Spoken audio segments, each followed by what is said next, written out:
After his win at UFC Featherweight, we can confidently say Lerone Murphy is truly the next contender at featherweight after beating Dan Ige and even the next British superstar.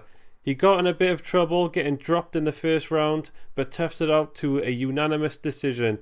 He's undefeated at 15-0, undefeated in the amateurs. He's been in the UFC since 2019 with a debut against Zabita Tukayev, who is Khabib Nurmagomedov's teammate that jumped Conor McGregor in the infamous cage brawl.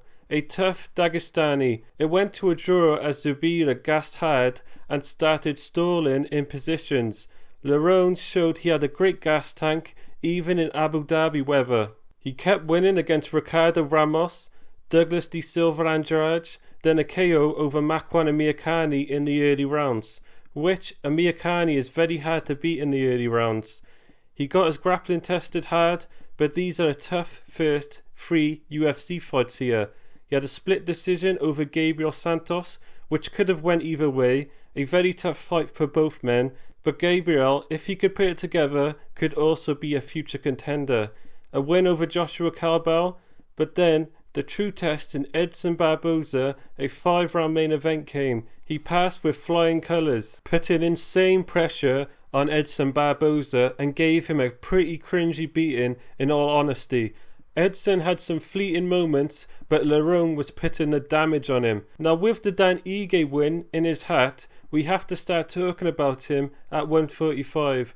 I think a fight with Josh Emmett would be the perfect fight to shoot him into the top echelon. But you also have Calvin Kattar, who isn't doing much of anything right now. Lerone needs one of these older, more established guys, and if he wins, we're going to have a very exciting featherweight division, which was just the Max Holloway and Volkanovski show for like maybe 4 or 5 years at this point. Ilia Topuria, Diego Lopez, Lerone Murphy, Movsar Evloev, and Aljamain Sterling is even up there now, both fighting on UFC 310. Even Arnold Allen, we could do him versus Lerone Murphy for the next UK card. We have a really good featherweight division right now. Anyway, let me know your thoughts in the comments.